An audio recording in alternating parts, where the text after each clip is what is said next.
Buenas tardes, soy Carlos Cobos del Departamento Técnico de Sistemas TIEME. Para quien no nos conozca, somos una multinacional italiana dedicada a la fabricación de todo tipo de raconería aplicado para las instalaciones hidrosanitarias. Somos un fabricante especialista en sistemas radiantes, tanto para suelos, techo o pared. Bueno, pues en este webinar va a ser una continuación de la primera parte que hicimos. La primera parte estuvimos viendo los criterios de selección, aportar un criterio cuando se comienza a hacer un diseño radiante. En esta segunda parte vamos a continuar siempre mediante un ejemplo práctico cómo se puede abordar un proyecto también desde el inicio. Al final vamos a coger un ejemplo práctico y lo vamos a desarrollar desde cero, aportando unos criterios técnicos, y vamos a hacer una integración con las bombas de calor y las calderas. No es un curso específico de bombas de calor y de calderas, pero vamos a ver qué parámetros vais a tener que ver, que tener determinados cuando se os aporte un suelo radiante para saber cómo se tienen que combinar y evitar así posibles errores. Bueno, pues empecemos. ¿Qué vamos a ver hoy? Como hemos dicho, un caso práctico, cómo vamos a integrar el suelo radiante con la bomba de calor y la caldera. Vamos a ver cuál es la decisión de tomar un suelo radiante de calefacción o de calor refrescante, qué ventajas tiene y qué limitaciones. ¿Qué accesorios hidráulicos recomendamos? Veremos un par de esquemas de principio y luego haremos una ronda final de preguntas.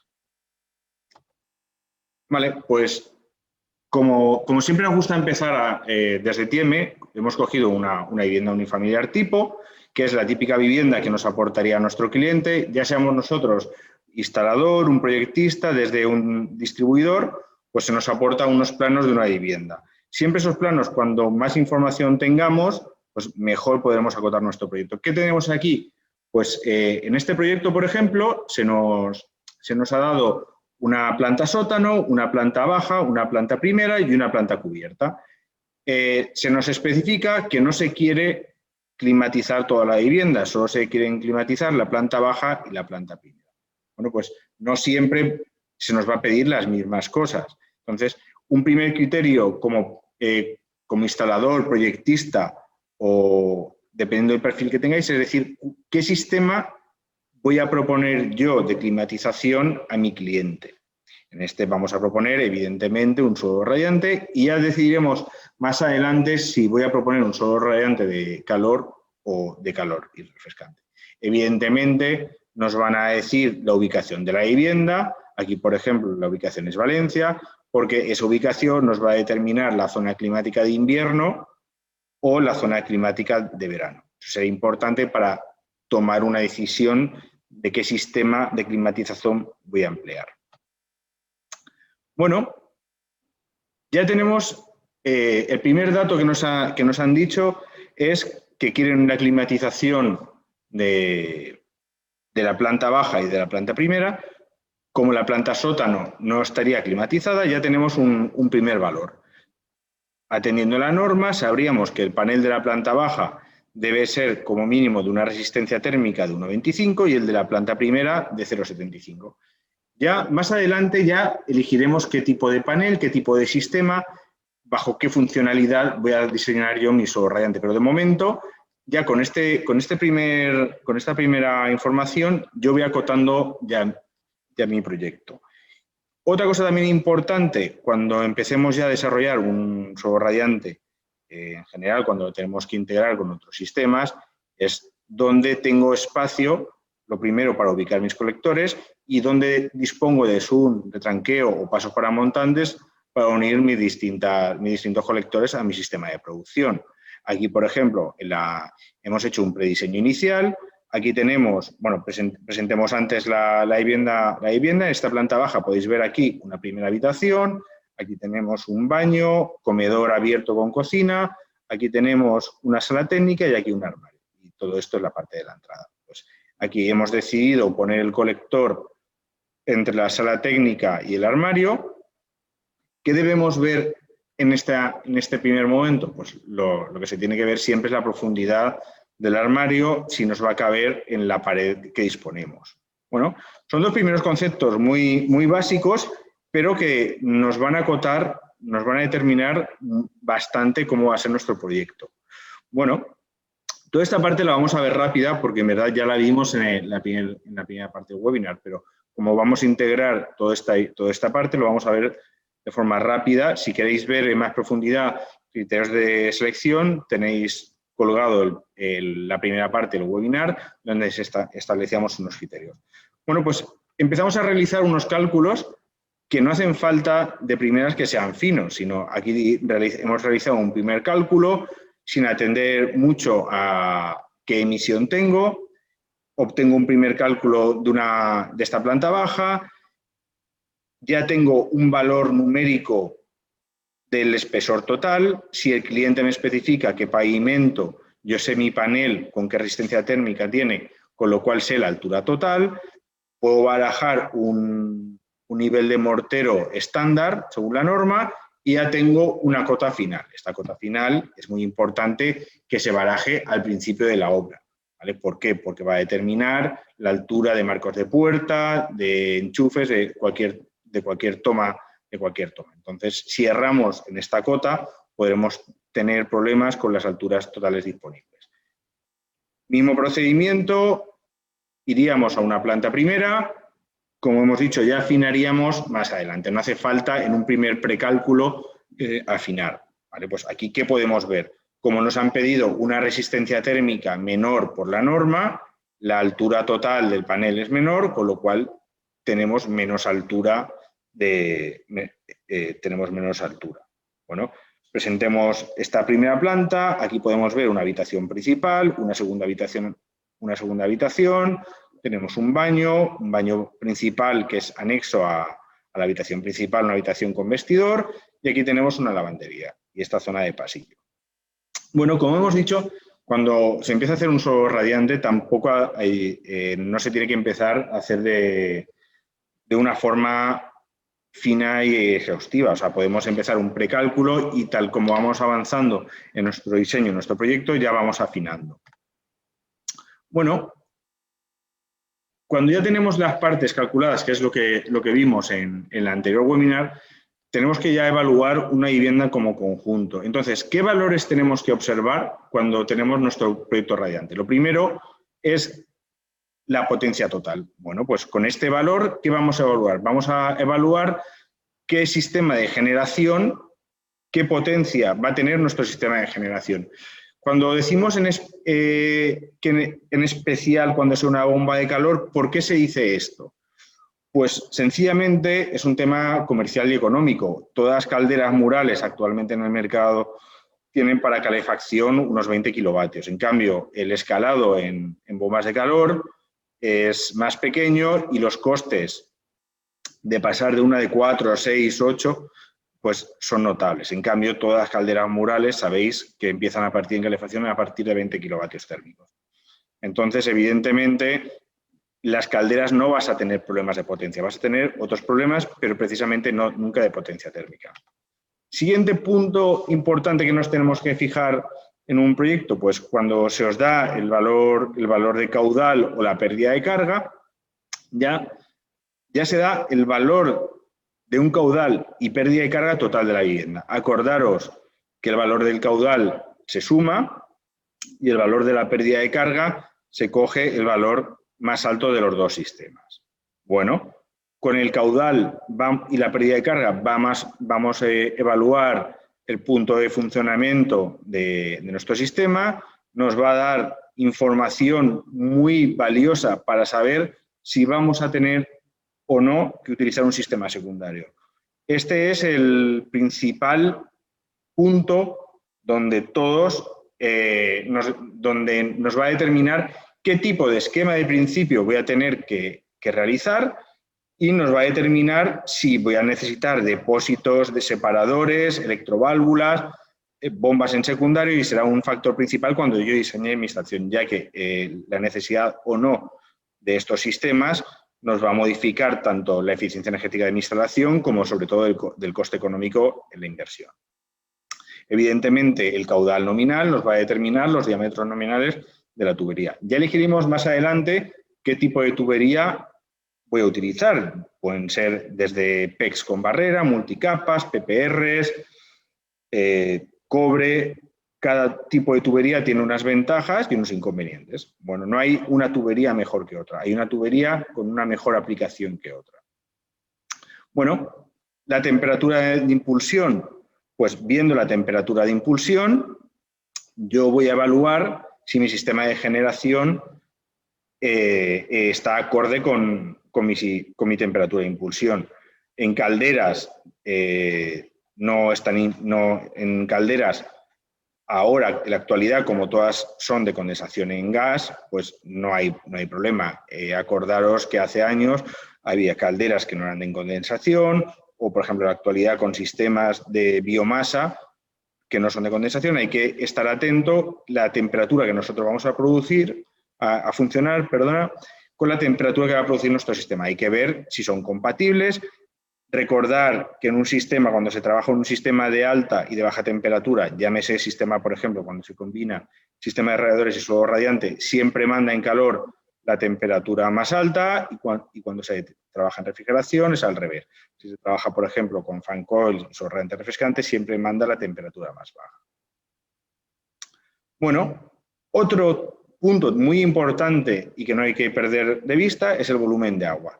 Siempre se nos va a dar un valor de los litros que hay en la instalación. Con ese volumen vamos a evaluar varias cosas. Vamos a evaluar lo primero si nuestro sistema de expansión, que suele venir por defecto en nuestra bomba de calor o en nuestra caldera, es necesario o lo vamos a tener que ampliar. También un valor muy importante que nos da este valor es si nosotros vamos a aditivar el fluido térmico, que suele ser agua, le vamos a poner un aditivo para evitar corrosión y el biofilm, sabremos qué cantidad de aditivo le vamos a poder echar a nuestra instalación. Pues son 4 puntos muy básicos, pero que nos dan información muy valiosa para nuestra instalación. Bueno, cuando empezamos ya con el diseño, como un diseño conjunto de un suelo radiante con 2 plantas que ya tenemos que ver, es decir, lo primero sería ver, vale, qué tipo de sistema de generación voy a elegir. Voy a elegir una caldera, voy a elegir una bomba de calor. Dentro de la bomba de calor sabéis que lo más habitual son bombas de calor aire-agua, también hay bombas de calor geotérmicas que son agua-agua. ¿Dónde vamos a ubicar nuestro sistema de producción? Si es una unidad monobloc, si es partido. Bueno, son cosas que me tengo que ir planteando ahora que ya he diseñado mi suelo radiante. Sobre todo, la pregunta fundamental, ¿tengo que separar hidráulicamente mis sistemas? ¿Quién va a controlar la temperatura? Bueno, pues aquí, en este ejemplo práctico, hemos cogido una bomba de calor monobloc, aire-agua. No hay un criterio específico que sea partida, simplemente hemos cogido una bomba de calor monobloc aire-agua porque tiene la mayor parte de componentes hidráulicos y podemos ver más ejemplos que la bomba de calor partidas, que la unidad exterior y la unidad interior las une una línea frigorífica. Bueno, ubicamos la bomba de calor en la terraza, ¿vale? Y seleccionamos una tubería multicapa. Bueno, cuando empezamos a ver los datos que nos da nuestro sistema radiante, nos va a dar unas curvas, unos datos de potencia. Pues con este valor de potencia, ¿vale? Vamos a seleccionar la potencia nominal de mi sistema de generación. Lo que habíamos dicho antes, en una bomba de calor hay que afinar más, ¿vale? Porque los saltos de potencia tienen más saltos de potencia y el coste económico va acorde. Entonces, no podemos sobredimensionar ni tampoco nos podemos quedar cortos. Hay que seleccionar siempre en su justa medida la bomba de calor, también con unos factores de seguridad. La parte de energía, el consumo de energía kilovatio-hora mes, será el factor principal que yo tendré que observar para yo determinar si hago mejoras en la eficiencia energética de mi instalación y de mi suelo radiante. Es decir, yo sé que si yo zonifico voy a bajar estas curvas. Yo sé que si bajo mi temperatura operativa a una temperatura menor que la que establece el RITE, es decir, el RITE establece, por ejemplo, que para la calefacción se debe de trabajar de 21 a 23. Pues el software radiante permite trabajar a una temperatura ambiente menor, con lo cual puedo trabajar a una temperatura ambiente menor que me va a dar una misma sensación térmica, una misma temperatura operativa y me va a producir ahorro energético. Bueno, pues serán con todos estos valores los que yo voy a determinar qué sistemas voy a proponer, qué adicionales voy a proponer a mi software radiante. Es decir, si no disponemos de estos valores, no pasa nada. Sabemos siempre, es como lo de aislar una vivienda ahorra económicamente, supone un coste de inversión, zonificar una vivienda supone un ahorro energético, de la misma forma que supone una inversión inicial. Entonces, siempre el zonificar una instalación, el mejorar el aislamiento de una instalación, en coger un sistema de producción con más rendimiento que otro, nos va a producir un ahorro energético. No siempre vais a disponer del proyecto de cargas térmicas, muchas veces lo vais a tener que hacer a ratios, que es sinceramente como la forma más habitual que se suele trabajar. No es como se debe trabajar, pero muchas veces todos hemos tenido que tirar de ratios cuando no tenemos un proyecto de cargas térmicas o hemos propuesto una zonificación sin saber el valor exacto de la energía consumida mes a mes. Bueno, aquí volveríamos un poco al primer webinar, ¿vale? Una vez que ya hemos establecido qué sistema voy a coger, en función de la ubicación de dónde está mi vivienda, pues ya estableceríamos los criterios que vimos en el pasado webinar. Es decir, yo voy a seleccionar voy a determinar qué paso voy a tener en mi instalación radiante, voy a poder jugar con los caudales para tener unos delta T's mayores o menores, voy a determinar qué tipo de mortero voy a poner, más conductivo, menos conductivo, si quiero jugar con la inercia térmica y bajo unos criterios de qué tipo de panel voy a poner. Es decir, si yo quiero un panel donde el concepto de diseño sea el aislamiento térmico, que aísle más, elegiré uno. Si es acústico, si quiero que emita más, si quiero que tenga más o menos inercia térmica, si es un proceso industrial que tenga más resistencia a la compresión, pues según el tipo de aplicación, elegiré un panel u otro. Como dijimos, igual que la tubería, no hay un panel mejor o peor que otro. Hay un panel que se adapta mejor a una aplicación. Bueno, ¿qué vemos? O sea, ¿qué vemos en estas diapositivas? Habíamos dicho que no siempre se dispone de un proyecto de cargas térmicas. Pues cuando dispongáis de un proyecto de cargas térmicas, ¿vale? Tenéis que ir comparando lo que emite vuestro sistema, que sería esta tabla de la izquierda, con lo que os marca el proyecto. Aquí hemos hecho un ejemplo práctico y lo hemos hecho para que no sea exactamente que sea fácil, ¿vale? Por ejemplo, aquí analizaríamos para el software radiante en calefacción qué potencia emite la cocina y el comedor, te da el valor en kilocalorías hora, son 1572,34 más 230,80, tenemos una carga de 1803,14 kilocalorías. Lo pasamos a vatio para comparar vatios con vatios y vemos que nuestro software radiante emite 2.626 vatios. Es decir, nuestra emisión térmica del suelo a un paso que hemos diseñado a paso 15, a 35 grados de impulsión, nos da más de lo que pide el proyecto. Vale, pues aquí ya como instalador, proyectista, ya podéis ir jugando con varios conceptos. Puedo subir el paso y dar menos carga, puedo bajar los caudales y tener menos emisión térmica y bajar la pérdida de carga. Simplemente puedo dejar esos valores estándar para tener una seguridad como factor de seguridad. Ya será vuestro criterio como proyectista qué es lo que queréis dar, ¿vale? Siempre que sea la emisión térmica aproximadamente igual que lo que os pide el proyecto, vais a tener la seguridad. Como proyectista, ¿qué es lo que vais a hacer? Pues ahí ya serán vuestros criterios. Por ejemplo, también se podría bajar la temperatura para nuestro sistema, por ejemplo, de bomba de calor, mejorar el rendimiento de nuestra aerotermia. Pues esos serán criterios donde, si queréis tener un criterio de rendimiento, de eficiencia, podéis barajar cualquiera de los métodos para llevar vuestra emisión térmica lo más próximo a lo que os requiere el proyecto. Bueno, hemos ya evaluado lo que es la vivienda como un conjunto.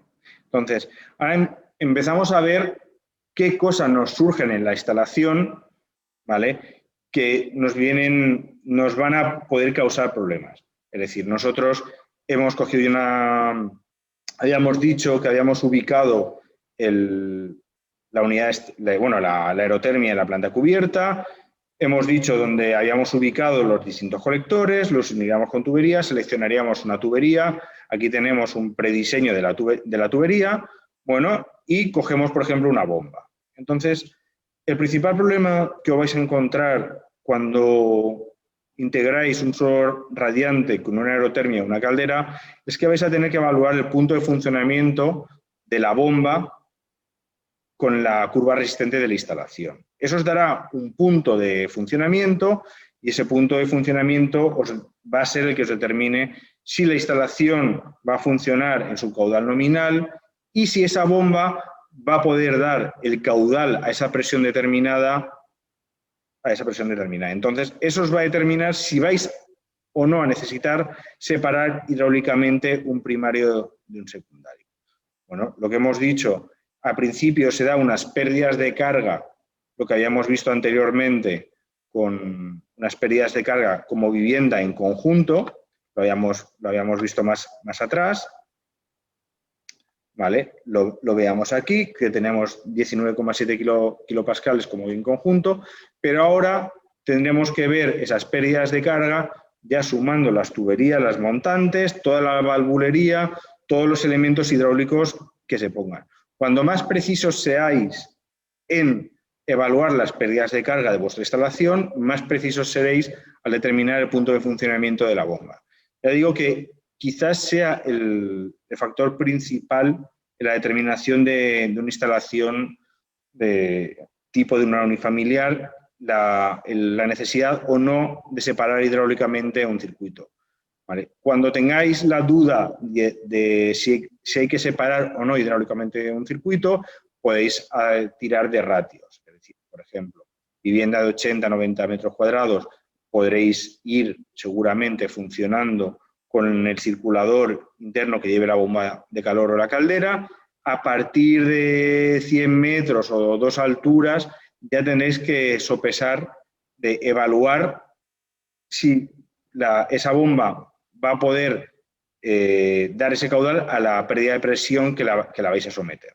¿Vale? Si tenéis dudas, yo os recomiendo siempre que se separe hidráulicamente, porque también vais a aportar una separación hidráulica que os va a dar un volumen mínimo en la instalación y también os va a asegurar un caudal de retorno, que son dos grandes problemas que le pasan a los sistemas de producción, llámese sobre todo bombas de calor y calderas. O sea, todo fabricante de bombas de calor o calderas os va a dar unos valores mínimos de contenido de agua y un caudal mínimo a asegurar. A partir de, si vosotros aseguráis ese caudal mínimo y ese volumen de agua, es cuando no tendréis problema.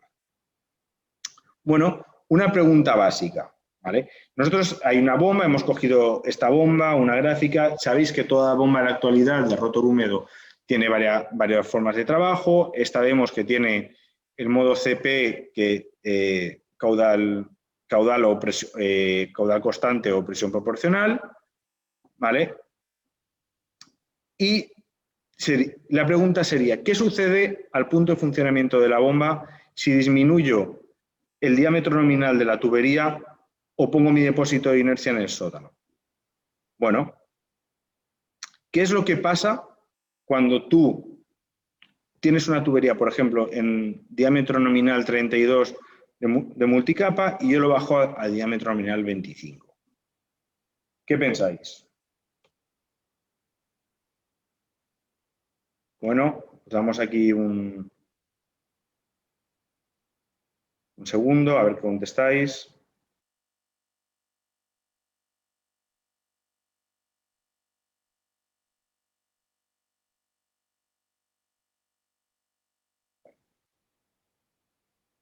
¿Vale? Bueno, ¿qué vemos? ¿Vale? Evidentemente habéis contestado la gran mayoría de sube el consumo de la bomba. ¿Vale? Es decir, ¿qué va a tener que hacer tu sistema? Pues tu sistema para ofrecer esos 2 metros cúbicos hora que hemos puesto, números redondos que no atiende a nuestro proyecto, pero hemos puesto un valor redondo, tú para mantener esos mismos 2 metros cúbicos hora vas a tener que subir las revoluciones de la bomba de rotor húmedo, con lo cual el consumo eléctrico va a ser mayor. ¿Qué pasa cuando ya seguimos subiendo la presión o nos salimos fuera de curva?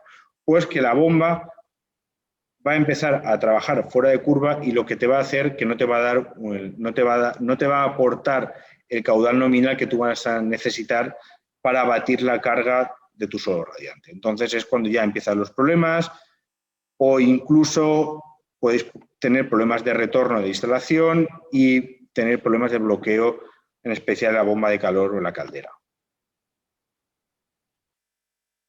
Sigamos adelante.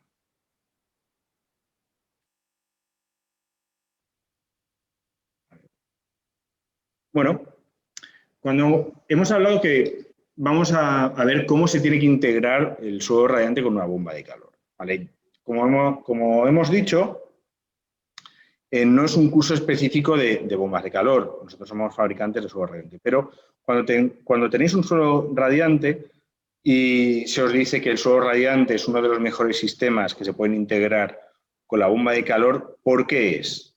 Bueno, pues vosotros habíamos dicho que teníamos una temperatura de diseño a 35 en condiciones nominales veríamos una potencia nominal térmica de 11,2 kilovatios y tendríamos un POP, el rendimiento térmico, de 3,34.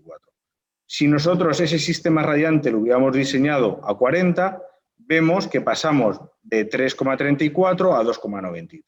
Si lo hubiéramos diseñado a 45, de 2,93 a 2,60. Veis que baja la eficiencia térmica. Entonces, al final, cuando estamos trabajando con una bomba de calor, ¿vale? Trabajar a baja temperatura, a carga parcial, nos va a aumentar el rendimiento. ¿Y eso qué nos supone? Pues que vamos a gastar para climatizar esa vivienda, ese espacio térmico, vamos a gastar menos electricidad.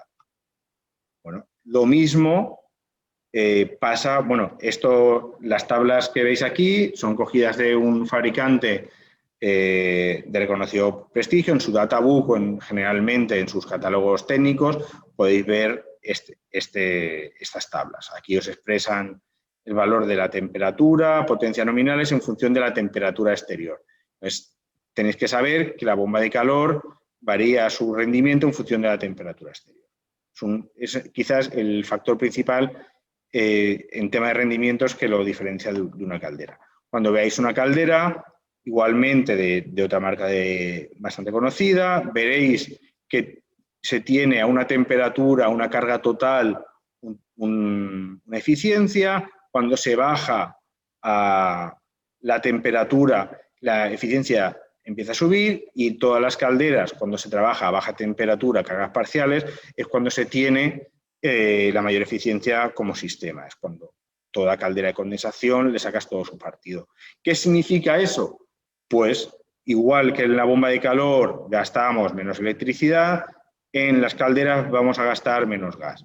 ¿Vale? Ahora, ¿qué tenéis que ver? Pues si estáis con calderas que no son de condensación o sistemas de biomasa de alta temperatura, ya tendréis que ver cómo vamos a unir nuestro sistema de producción a nuestro sistema radiante. Bueno, veamos aquí algo también bastante básico. Una cosa que veréis también en muchos proyectos es quién regula la temperatura de impulsión de un suelo radiante. Es decir, ¿la regula la propia bomba de calor o caldera? ¿Tengo que tener un sistema de mezcla externo que me controle la temperatura de impulsión, los dos son correctos o simplemente no hay que controlar la temperatura de impulsión. Bueno, está fácil, veremos a ver. Venga, a ver qué contestáis.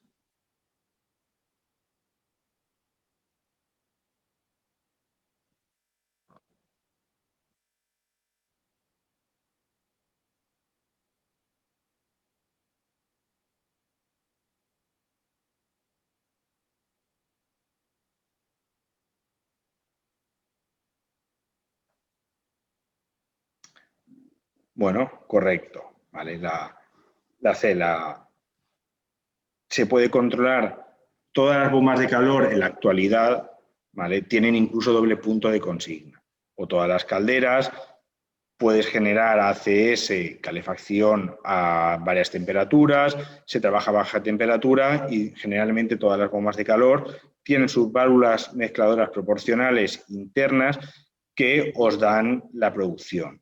Evidentemente, también se puede producir a un punto fijo de temperatura y tú con un sistema externo, nosotros tenemos unos reguladores que en función de, se trabaja a curva climática, en función de una sonda exterior, unas sondas en impulsión-retorno, se puede incluso barajar con termostatos, con sondas ambiente, se corrige la temperatura de impulsión.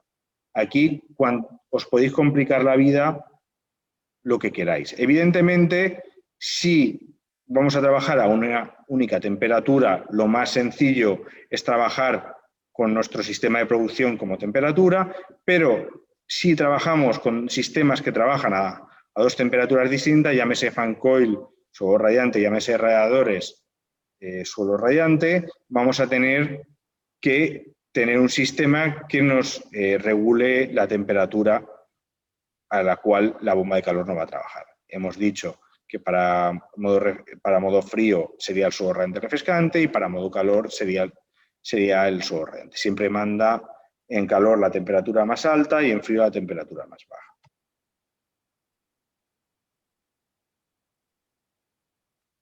Bueno, vamos a seguir.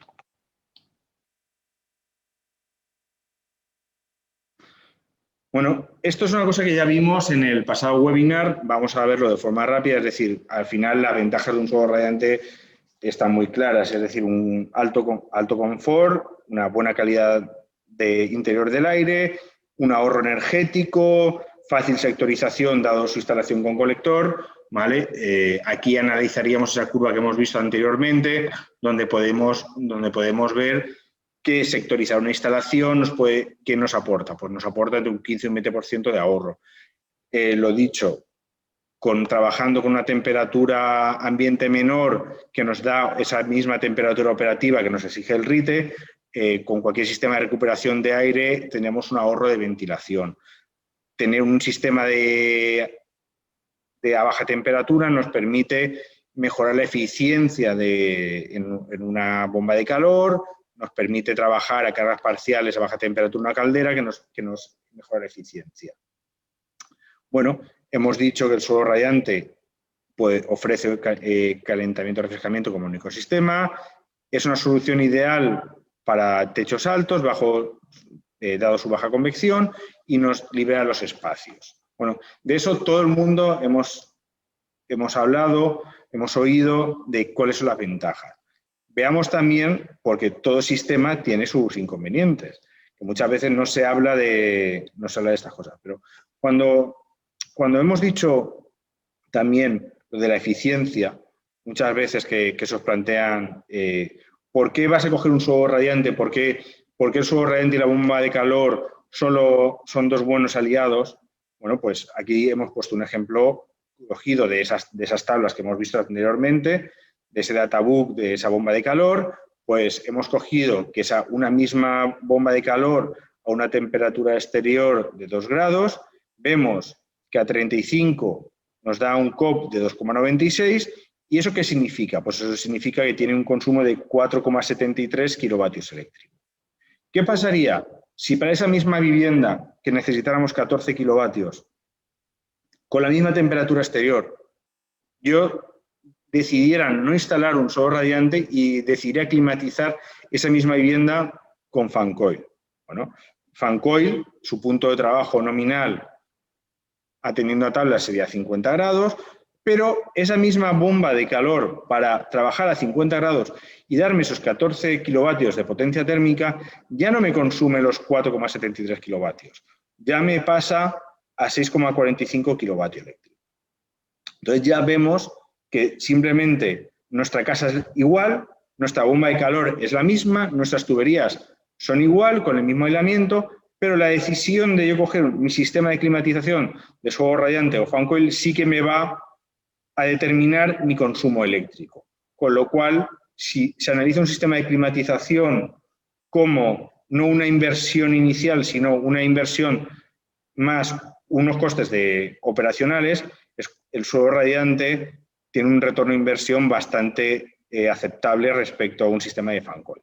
Otra cosa también que se oye bastante cuando os dicen de esta bomba de calor sí que puede trabajar con radiadores, sí que trabaja a 60, a 55, la podéis sustituir directamente. Bueno, con esto hay que tener especialmente cuidado. Aquí hemos cogido esta misma bomba de calor a 60 grados, ya vemos que ya no da 14 kilovatios, sino que da 13,8. Dice, bueno, tampoco es una bajada especialmente grande.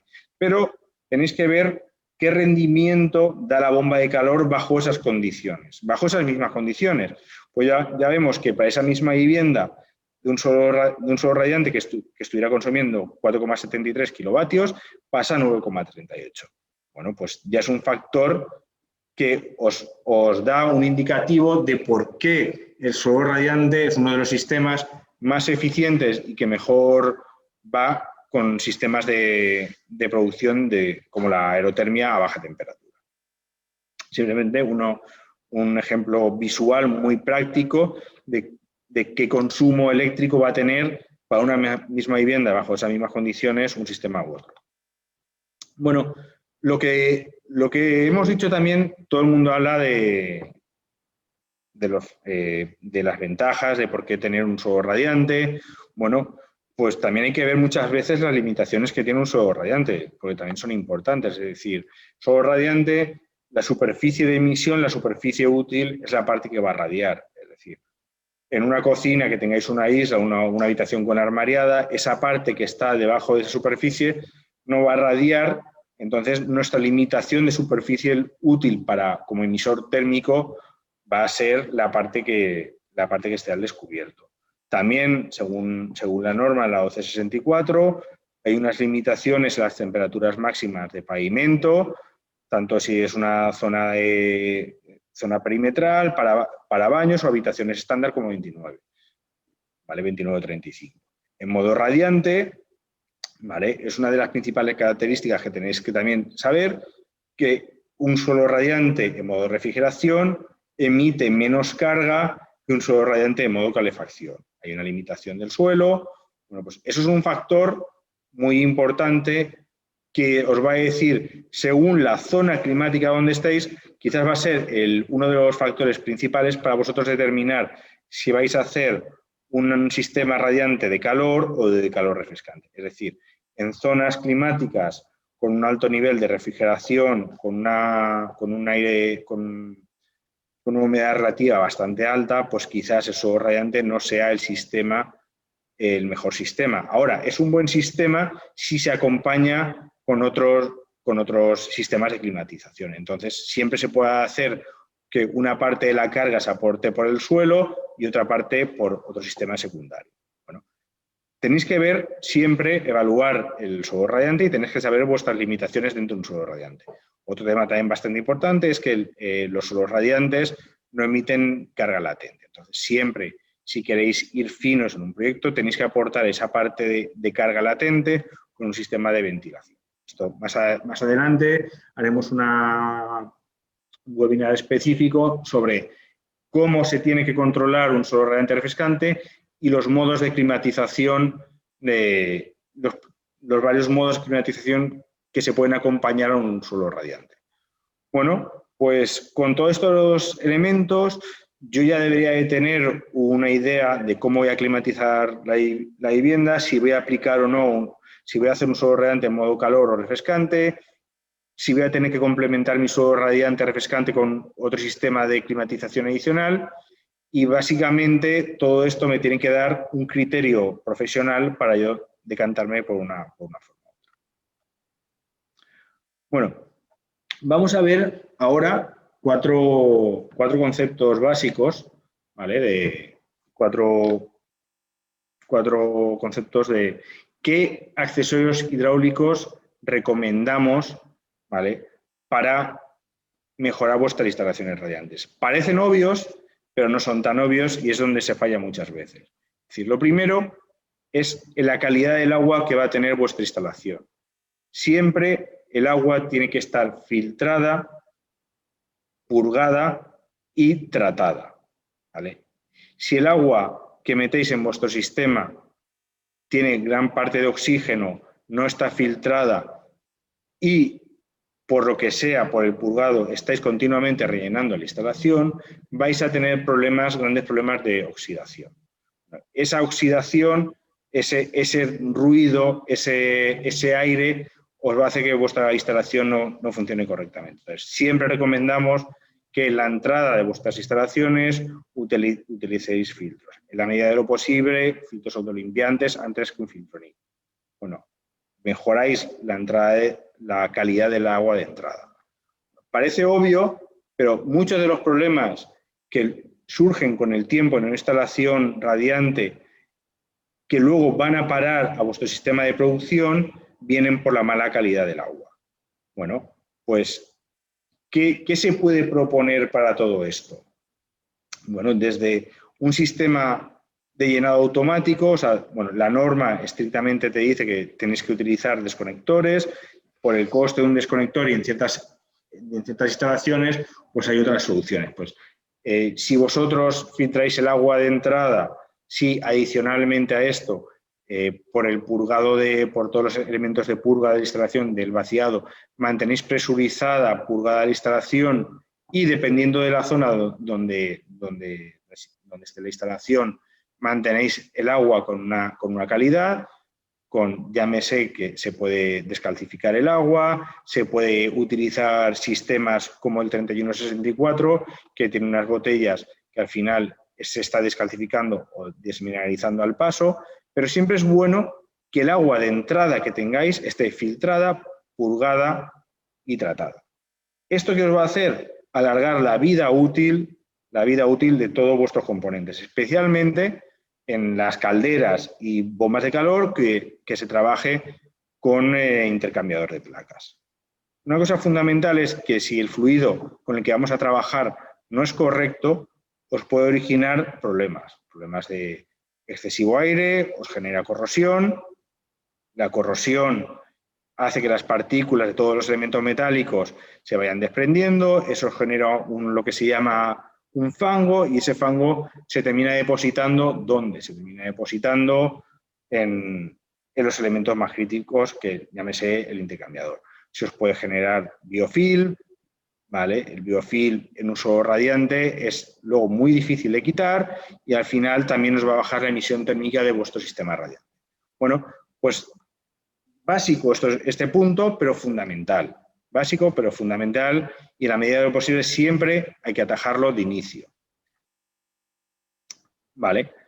Una cosa uno de los problemas también principales que vemos en muchas instalaciones, ¿vale?, es cuando se utiliza, por ejemplo, sistemas monobloc de aerotermia o, por ejemplo, cuando se utiliza calderas solo de calefacción y se produce agua caliente sanitaria con acumulador externo y calefacción, es que las válvulas que se utilizan no son correctas. Generalmente en este sector, en unifamiliares, en instalaciones térmicas no excesivamente grandes, se suelen ver bastantes válvulas de zona, ¿vale? En algunos ya se utilizan electroválvulas, que son las de retorno por muelle. Bueno, el problema sobre todo en las bombas de calor, cuando tengáis una instalación monobloc, que tenéis un depósito, y estáis, por ejemplo, haciendo refrigeración ACS, es que generalmente, cuando estáis con este tipo de electroválvulas, ¿vale?, tenéis que acoplar el tiempo de giro de la electroválvula al tiempo de giro que tiene la bomba de calor. Es decir, si el tiempo de giro no es correcto, vuestra bomba de calor puede detectar que le falta caudal o simplemente impulsar sobre la válvula cuando está girando y está bloqueada y os puede parar el sistema. Otro problema también bastante habitual es que una incorrecta elección de válvula con un KV excesivamente bajo os puede dar pérdidas de presión altas. Bueno, lo que hayamos dicho, la tasa de bypass, cuando estéis en un sistema que está haciendo refrigeración y ACS, es bastante importante que no se bypassee un caudal de la parte de frío a la parte caliente. Bueno, pues estos puntos es importante que también los evaluemos. Como hemos dicho antes, cuando mejor evaluado tengamos todas las pérdidas de todos los elementos hidráulicos, menos sorpresas nos vamos a llevar en el punto de funcionamiento real de nuestra bomba y la instalación. Porque muchas veces se cree que trabajamos en un punto de funcionamiento, pero estamos bastante alejados de ese punto. Bueno, estos son los problemas, 3 problemas básicos en instalaciones pequeñas, pero cuando nos vamos a instalaciones grandes nos van a surgir otros problemas. Problemas del diferencial de presión de la válvula, que no es coherente con el diferencial de presión existente, nos pueden originar ruido en las válvulas y problemas de la maniobra por el diferencial de presión, que al fin es que la válvula no va a hacer su maniobra correcta, es decir, no va a llegar a cerrar o abrir según lo que se tenga seleccionado. Bueno, pues una solución muy básica cuando se quiera abatir este problema es, por ejemplo, integrar una válvula diferencial de presión con una electroválvula. Nosotros hemos desarrollado desde TIEME un conjunto ya totalmente premontado que integra una válvula diferencial de presión con una electroválvula. Entonces, si nosotros no sabemos el tiempo de giro de por ejemplo, de nuestra bomba de calor, no sabemos parametrizar ese valor o simplemente hay bombas de calor económicas que no tiene ese valor, no se puede tocar ese valor y no sabemos si nuestro tiempo de giro de 80 segundos, por ejemplo, va a ser coherente con el tiempo de giro de nuestra bomba de calor, siempre se recomienda poner una válvula diferencial de presión. Esa válvula diferencial de presión nos va a asegurar que siempre tenga un retorno de caudal mínimo, ¿vale? Ajustaremos esta válvula para dar el retorno mínimo a la instalación, con lo cual evitaremos que esta bomba de calor se nos bloquee por retorno de caudal. Bueno, es una solución fácil, todo preaislado, que os evitará problemas, sobre todo cuando no sepáis si esa bomba de calor es parametrizable, no lo sepáis hacer o tengáis dudas de cómo hacerlo. Pues sabéis que hay instalaciones ya premontadas. Bueno, el factor principal que hayamos dicho de si tengo que separar hidráulicamente o no mi sistema radiante de mi sistema de producción, bueno, pues siempre separar hidráulicamente tiene un coste económico, tiene un coste energético, pero nos va a asegurar un caudal mínimo de retorno y un volumen de agua mínimo que siempre se os va a especificar desde el fabricante. Pues opciones hay varias opciones. Tenéis desde una botella de equilibrio para instalación en vertical, ¿vale? con toda su regularidad tras piezas, su purgador totalmente aislado, hay una versión magnética, ¿vale? Entonces, esto os puede quitar un problema cuando se tiene la duda si tengo que separar o no. Si se valora de inicio, yo voy a castigar mi instalación con algo menos de eficiencia energética porque estoy poniendo un sistema secundario que me va a tener un consumo energético, pero me voy a quitar de unos problemas, me voy a quitar posibles problemas de bloqueo y de retorno y de falta de caudal en retorno. Entonces, también muchas veces es preferible castigar un poco energéticamente mi instalación, pero tener una seguridad hidráulica en mi instalación que no va a tener mi bomba de calor. También es importante un factor principal, que si muchas veces quien ejecuta su radiante no es la misma empresa que ejecuta la producción. Pues este elemento lo que hace también es separar un poco la producción de la parte de nuestro sistema de climatización. O sea, con un elemento así podemos ver si nuestra bomba de calor funciona correctamente o no y si nuestro sistema radiante funciona correctamente o no. Si todo va junto, es más difícil determinar dónde está el problema. Vale. Existe también la opción de este mismo separador hidráulico para instalación horizontal, muy enfocado a instalaciones donde se tenga poco espacio y sobre todo para calderas murales, para instalación debajo de caldera o hacia arriba de caldera, como veis aquí en las imágenes. Es una aplicación donde no siempre vais a tener el espacio suficiente en una sala técnica para ubicar el separador hidráulico, pues tenéis que saber que existen estas soluciones que quedan muy integradas, sobre todo con nuestras calderas. Entonces, ya veis que ya tenéis varias soluciones. Y la pregunta sería, ¿qué pasa si no me cabe ninguna de las soluciones? ¿Qué hay más? Siempre es bueno que conozcáis todas las opciones del mercado, qué os ofrece el mercado, qué soluciones para que en determinadas instalaciones podáis aconsejar, podáis escoger la mejor selección. Pues hay otras soluciones que son los armarios con toda la parte hidráulica integrada. Aquí, por ejemplo, veis el 3896CL, que es un colector aislado, serviría para soborno radiante de calor, refrigeración, con su grupo hidráulico, con su válvula mezcladora proporcional.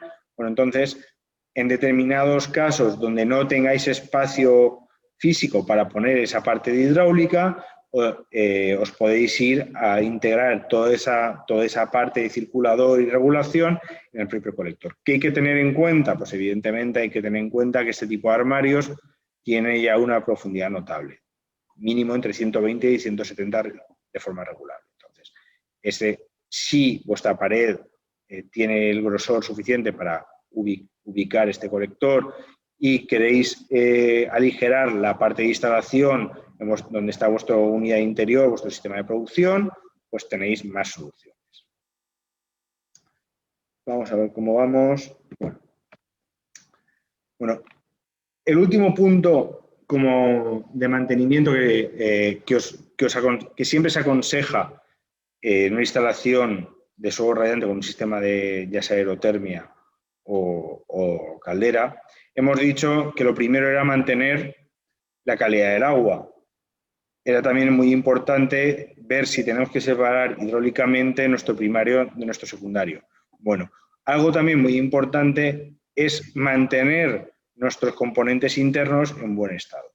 Siempre, por el mismo procedimiento que hemos dicho antes, la calidad, si nosotros filtramos el agua, tenemos una buena calidad del agua, hemos reducido el aporte de oxígeno, hemos purgado toda la parte de oxígeno, con los filtros, llámese filtros el TMAG Mini o el TMAG aplicado a caldera o el 3148 para instalaciones ya de mayor potencia nominal, el uso de filtros con aplicación magnética o filtros desfangadores os va a hacer que todas esas partículas de corrosión que sí o sí va a tener vuestra instalación, porque una cosa es que nosotros tratemos aditivos nuestro sistema, pero nuestro sistema siempre va a tener partículas, siempre va a tener una corrosión interna, siempre va a haber esa parte. Lo único que nosotros podemos ayudar es que esa parte de corrosión interna de los componentes sea mayor o menor.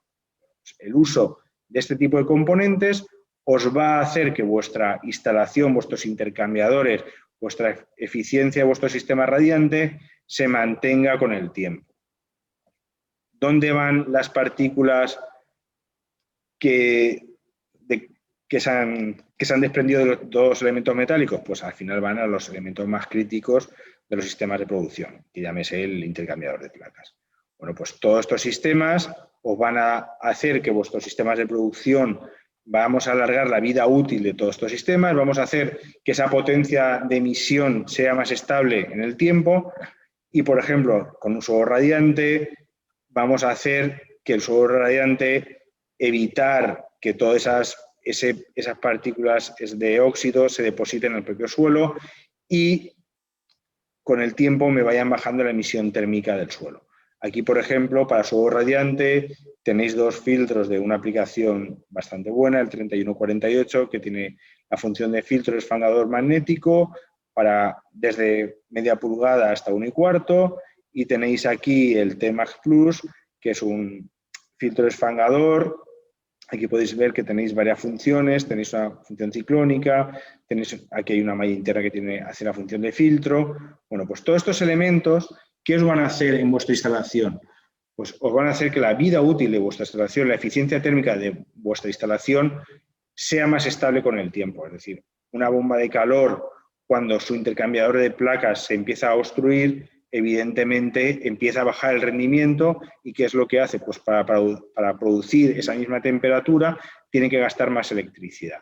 Lo mismo le va a pasar a una caldera que va a tener que, para dar esa temperatura, va a tener que quemar más gas para calentar ese agua a esa temperatura. O sea, al final, alargar la vida útil mediante estos elementos en instalaciones que son importantes para vuestro solo radiante, no repercute un coste elevado y os va a hacer, pues, como os digo, una vida útil, alargar la vida útil en vuestros sistemas.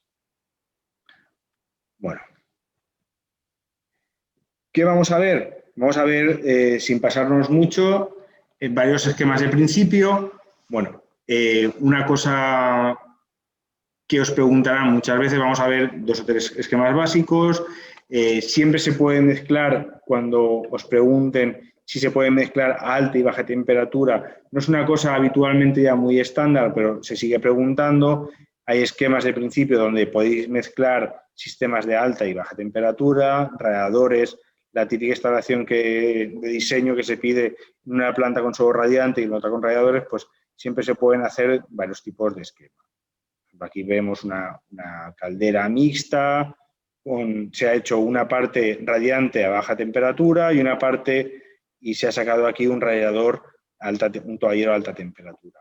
Bueno, pues en esta, por ejemplo, en este criterio de diseño, la temperatura de producción sería alta temperatura. Se debería producir a alta temperatura para que este emisor térmico fuera correcto. ¿Es lo más habitual? No es lo más habitual, ya es, por ejemplo, una cosa en desuso. Veremos también un segundo esquema. Se pueden utilizar calderas, por ejemplo, solo de calefacción para producir sistemas de baja temperatura, hacer sistemas de carga de agua caliente sanitaria. Hay infinidad de esquemas de principio. Cada esquema, que cuando busquéis un esquema de principio, tenéis que buscar la funcionalidad. En función de la zona climática donde estéis, vais a aportar una solución a otra. Por ejemplo, para una vivienda tipo como la que hemos estado viendo, para una zona climática como la que habíamos dicho de Valencia, esto sería, por ejemplo, un esquema ya bastante aplicado, un ejemplo práctico para esta instalación. Aquí vemos, por ejemplo, una unidad exterior de una bomba de calor, que habíamos dicho que la poníamos en la planta cubierta. Se hace un sistema de ACS, depósito de inercia, con una electroválvula. Se tiene un depósito, un panel solar, se hace aporte solar para ACS, se hace un trasvase entre depósitos, se climatiza un solo radiante con fan, se climatiza la vivienda con solo radiante para calor y para parte de frío con frío-calor con fan coil. Entonces, soluciones en esquemas de principio hay prácticamente un abanico enorme con todos los sistemas de climatización. Entonces, hay que establecer, como hemos dicho, un criterio. Hay que ver dónde está esa vivienda, bajo qué criterio de calefacción, de calidad se quiere esa vivienda, y a partir de ahí se pueden proponer infinitas soluciones de climatización. Bueno, pues vamos a establecer que vamos a ver qué preguntas tenéis por ahí, a ver si hay alguna duda por ahí, y si en la medida posible se contestará, y si no, pues dentro de un par de días se os enviará, como la otra vez, un resumen de todas las preguntas y las contestaremos en buena medida.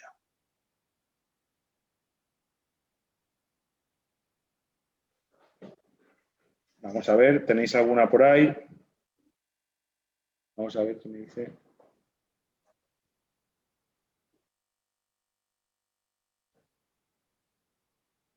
A ver.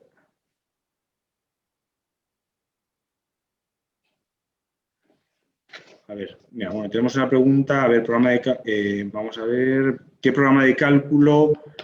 Bueno, programas de cálculo de sistemas radiantes nosotros generalmente utilizamos Efesto o CIPE, ¿vale? Es un sistema con el que solemos calcular la emisión radiante. La parte de cargas térmicas generalmente pues, solemos utilizar CIPE, pero bueno, son los dos programas más habituales. A ver, ¿qué preguntas tenemos por aquí? Hola, Carlos. Quizás separar un circuito primario del secundario. Me gusta la opción. Bueno, a ver. Vamos a ver. Quizás separar un circuito primario. Bueno, el intercambiador de placas, ¿vale? Utilizar un intercambiador de placas para sectorizar hidráulicamente un primario de un secundario no es algo que se utiliza mucho, sobre todo en este campo, en campo de baja potencia. Es decir, al final, todo intercambiador de placas que tú pongas, vas a tener un salto en eficiencia energética. Es decir, si tú vas a tener un delta T, digamos, vamos a hacer números redondos de 50-40 en la parte primario, para tú tener en el secundario un 40, vas a tener una pérdida de energía que no te va a dar, o sea, que esa ruptura hidráulica con ese intercambiador no te va a aportar nada en especial. No es un sistema que tú digas, tengo que hacer una ruptura hidráulica porque tengo un edificio de una instalación centralizada de 10, 15 plantas donde he puesto mi instalación arriba y mis válvulas de las plantas bajas tengo una presión PN20, PN25, en este tipo de instalaciones no vas a tener este problema. Con lo cual, hacer una ruptura hidráulica no aporta nada, más te diría que aporta un coste energético adicional. No creo que fuera una solución acertada. Otra cosa es que si ya dijéramos que tenemos parte glicolada, que tenemos una parte que está glicolada, que tenemos, en función de temperaturas exteriores, que no quiero llevar el glicol adentro de la vivienda, eso ya serían otros temas.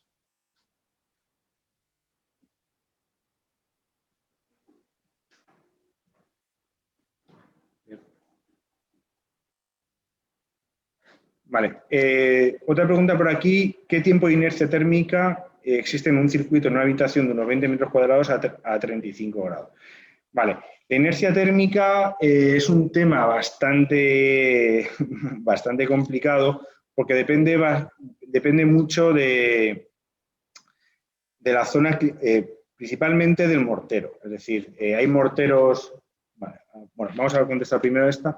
Generalmente cuando se diseñan lo que se llama morteros estándar, morteros asfálticos, y se coge un determinado espesor de mortero, sí existe una inercia térmica. Es decir, quizás el problema más habitual que existe en el suelo radiante, pero no ya como propio suelo, sino como uso, es la gente que pasa de sistemas de calefacción de radiadores a sistema de calefacción por suelo radiante. Es decir, está acostumbrada a yo utilizo un termostato, yo me voy de mi vivienda y cuando llego lo pongo en marcha. Entonces, ese suelo radiante no tiene esa inercia térmica, no se puede poner a régimen en ese tiempo.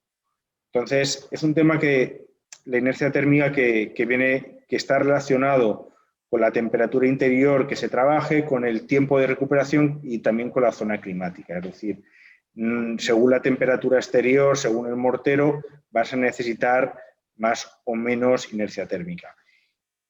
Dicho de una forma, más mortero, con una misma conductividad térmica del mortero, más mortero implica mayor inercia térmica, menor mortero implica menor inercia térmica, con lo cual en zonas climáticas con altos gradientes de temperatura sería mejor sistemas de bajo mortero o incluso morteros de alta emisión térmica que te bajaran la inercia.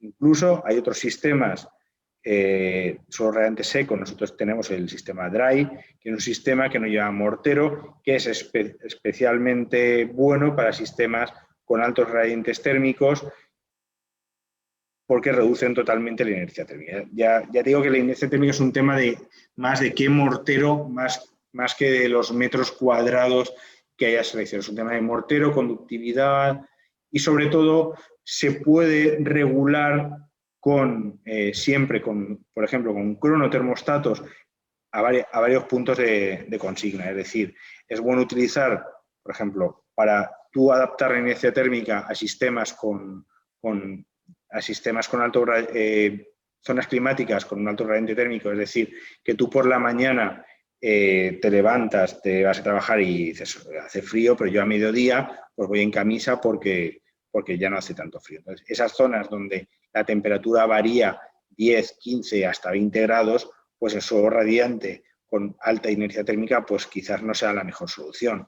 Entonces, ¿qué se puede hacer? Pues utilizar cronotermostatos donde yo vaya regulando según qué franja horaria y dentro de regular esa franja horaria, regular a varias temperaturas. Con lo cual yo puedo ir acercándome a la temperatura de consigna tal como se va acercando ese momento. Entonces ya te digo que es un tema quizás que sea más de superficie, temperatura e impulsión, un tema más de mortero, diseño y control de la instalación. Veamos más preguntas. Bueno,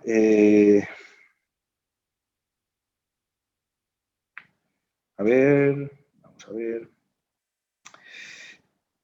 ¿Puedes recordar el criterio de la tubería para la zona? Bueno, criterio de la tubería, al final, es un criterio que en los manuales, en los manuales más viejos, siempre se hablaba de 115, 120 metros cuadrados por circuito. Al final, tener esos metros de tubería repercute unos delta T's luego difíciles de equilibrar. Personalmente solemos trabajar entre 80 90 metros, no más de 100 metros para calor, y para cuando se trabaja en modo refrescante, siempre sobre 80 90, no más. ¿Vale? ¿Eso qué os va a hacer? Si todos vuestros circuitos son uniformes, vais a tener un sistema uniforme térmicamente, no vais a tener disparidad térmica.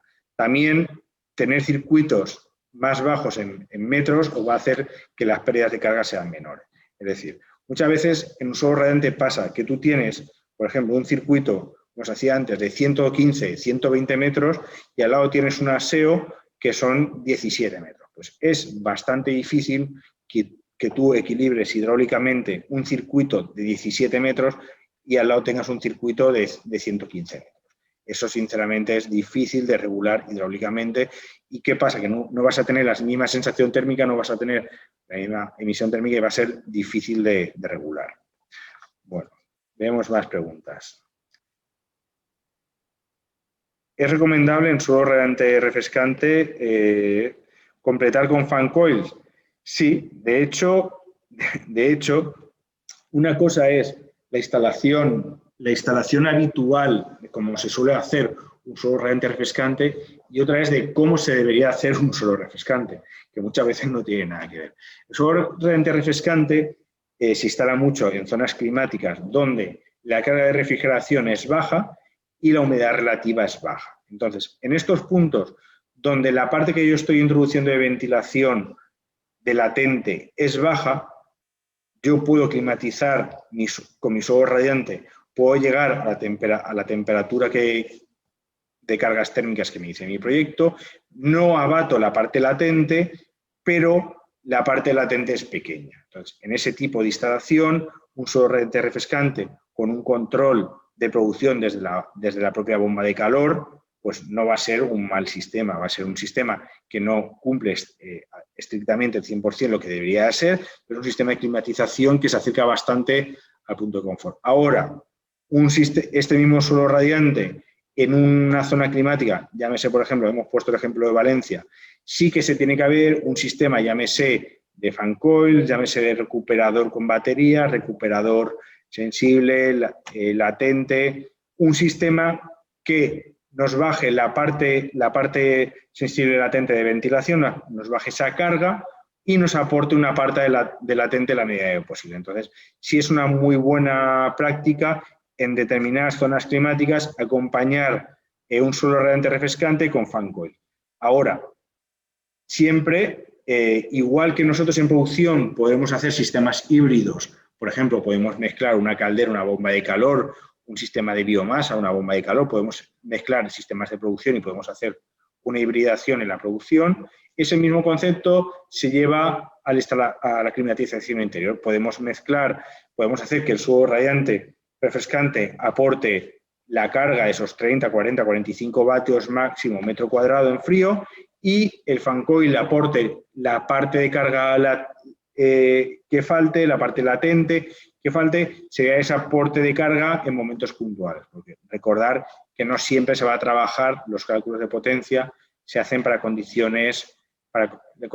condiciones puntuales a las condiciones más desfavorables, pero no siempre la vivienda se va a encontrar en las condiciones más desfavorables.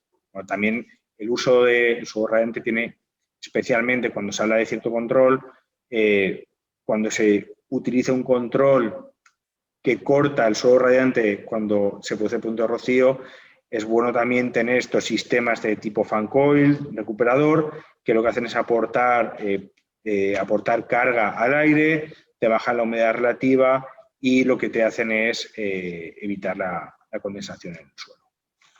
Veamos más preguntas que tenemos por aquí. A ver qué tenemos. A ver. Vale, a ver, tenemos aquí. A ver. En caso de que mi generador sea una caldera, utilice su propia bomba, impulsar para su radiante, los colectores también pueden llevar válvulas de equilibrado. Bueno, a ver. Generalmente todos los sistemas radiantes ahora llevan sus detentores, están muy en desuso, bueno, sus caudalímetros, está muy en desuso ya el colector con detentor. Al final es una cosa que se hacía hace, pues, en los años 90, ahora ya prácticamente todos los fabricantes utilizamos colectores con caudalímetro. Al final el caudalímetro es un elemento que lo que te hace es equilibrar tu sistema, al final son válvulas de equilibrado estático, que lo que haces es equilibrar, darle el caudal justo a cada parte de la instalación para que vaya el caudal preciso a cada circuito, no hacer que todo el caudal vaya a un circuito. Entonces, evidentemente, el uso de los caudalímetros aporta una pérdida de carga.